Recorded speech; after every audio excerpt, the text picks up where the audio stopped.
Right.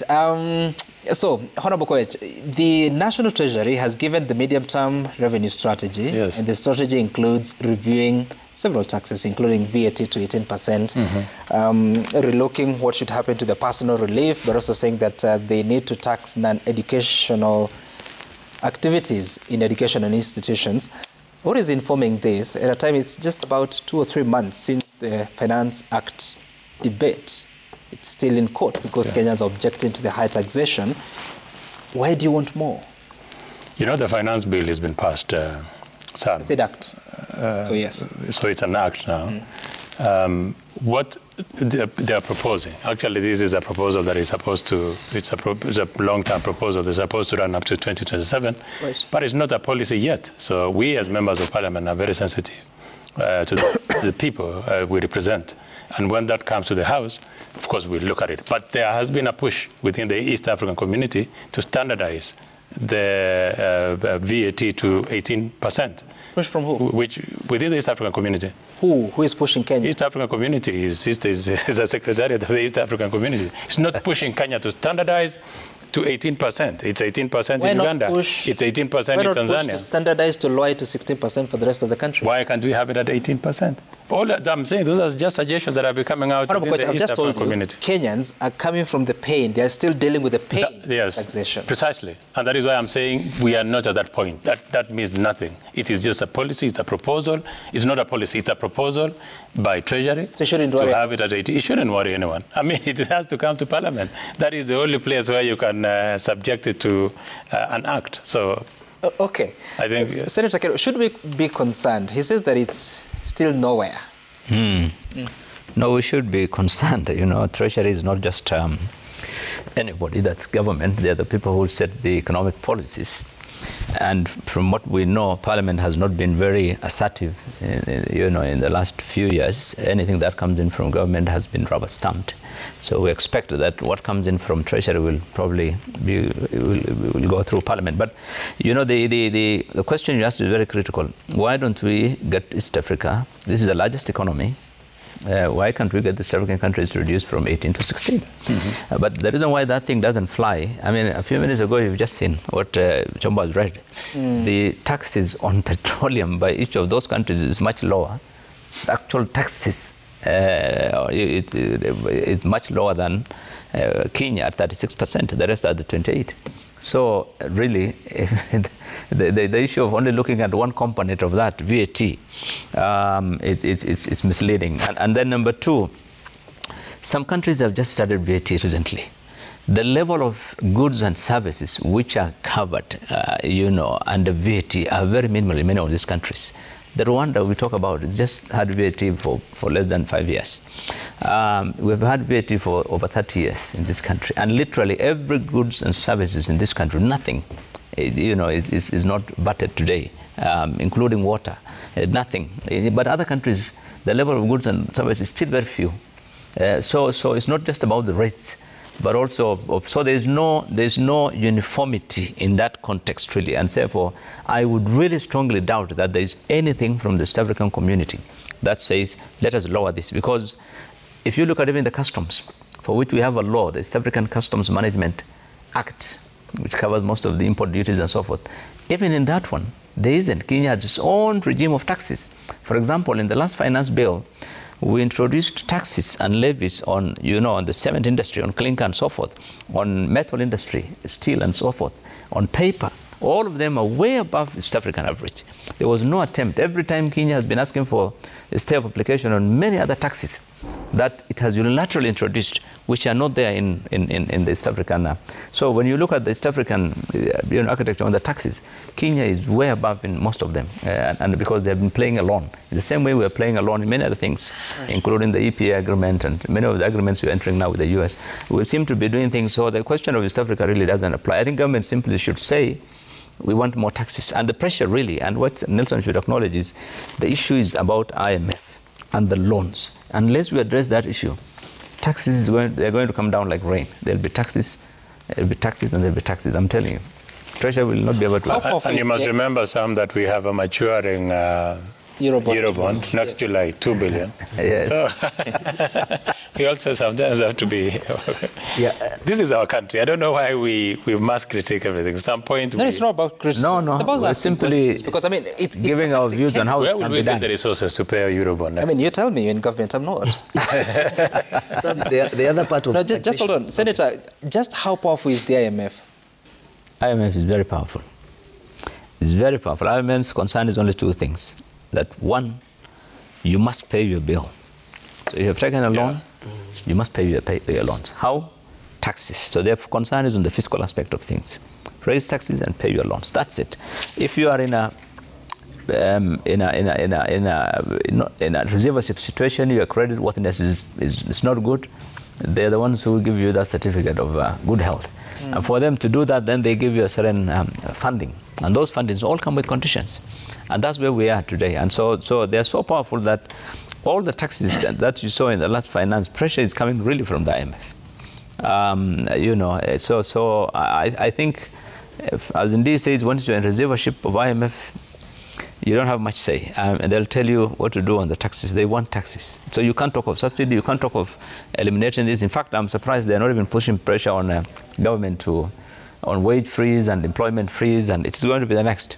I mean, they really want to be certain that you're able to pay your bills when they fall due. They're not concerned about the welfare of the people. No, that's not their work. Okay. Fred, so I've had a report of your coalition rating the current administration, but also saying that they are not sensitive to the concerns of the people. I know you don't sit in Parliament, but what is the thinking of the coalition, especially in representing the voices of the people in Parliament? Because I'm not sure you've heard them eloquently. Yes, Sam, thank you. Maybe just let me briefly touch on what Bila said. We have been told that Kenya is under receivership and the manager is IMF. That one can tell you where we are going.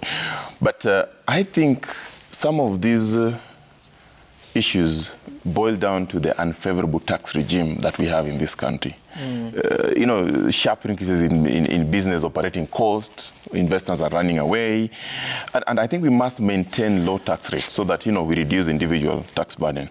But Honorable Kwai talked of something that they are reviewing some of these policies because they're in Parliament. I've asked a question, the representation of the people.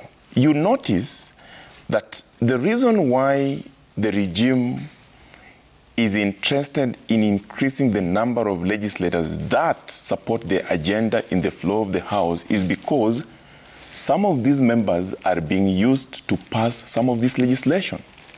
And that is very dangerous because if a coalition, for example, like ours, Azimio, takes a position on certain issue, and a section of our members of Parliament are used to pass an agenda that is contrary, then again, the representation of the people is not up to what we expect. The whole idea is a member of Parliament represents the issues of concern to the people and addresses them at that point.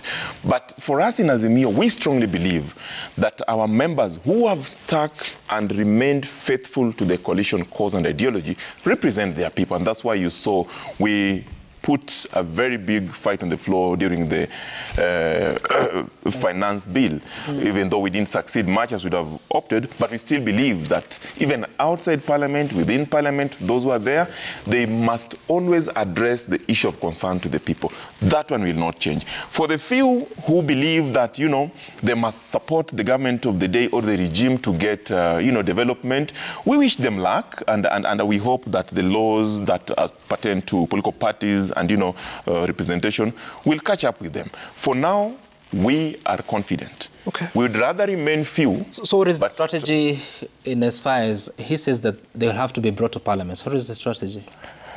Very interesting, Sam. As I said, our colleagues from the other side are very much interested in increasing their number to pass. And they will pass it if they want to. But the people of Kenya have been let down. And they know, they have seen now who really stands for them. Our strategy remains that we must always tell our members in Parliament, please ensure that whatever you do, you have the interest of the people at heart. That is the strategy. And they know. They were elected to do that. They should do that. They have been doing that. And I've said the few that believe that going to State House or going to, to sit with Honorable Ruto will help their people. We wish them the best of luck. All right. I want us to close. Martin, so when you hear of these possible new taxes, are you concerned, not just as an outlet, but also as a Kenyan? Yes, I am very concerned. And if I were to advise, I would ask that we stay on taxes. Because we already, I think we are up to brim. I would call now to government to use its ingenuity. I'm sure they are not short of experts who can find ways of dealing with escalating cost of living in other ways other than taxing, because where we have gotten now, where the country is now, I don't think we have any more room for taxes. But it would also be very unfair if I did not mention to the person who is interested in petroleum about other countries, because I've mentioned about the taxation in the economies that are lower than us. In the economies that are a bit higher than us, that will be Japan is taxing 47%, Spain 53%, Britain 62%, Germany 63%, the highest is India at 69%. So, and that is the taxation on landed cost of petroleum in their countries. So, what is the point with that? The point is that we must also gauge ourselves against the world. What is their gross national income in that country? They're higher. They're higher. I think the lowest, Japan is about $4 trillion. Do you really want to compare Kenya and Japan? No, what I say is, it is important to understand, like we have mentioned the ones who are low economy. Because like now, I would ask you the same question. Do we really need to compare ourselves with Rwanda in economy? On the same bread, the same concept. So what I mean is that for people who need to understand, and this is what I said, without the political lenses, it's good to understand where we are globally. It is true we are not in the economic level of the European countries, neither are we in the same economic level of Rwanda and Burundi. That's a fact. That's a fact. Our GDP against that of Rwanda and Burundi, they are not comparable. Okay, so I got some information this morning that a litre of petrol in Kampala is retailing at 208 shillings, 26 cents, or it's in Ugandan currency, it's 5,280. Diesel is 4,800 Ugandan shilling. If you convert, it's 189 shillings, 30 cents as of now. This may change, but we'll see how that behaves. But clearly, Kenya appears to be leading in terms of the costs and the prices of fuel in the region. You have something to say? I promised already that we'll look at the taxes. Okay.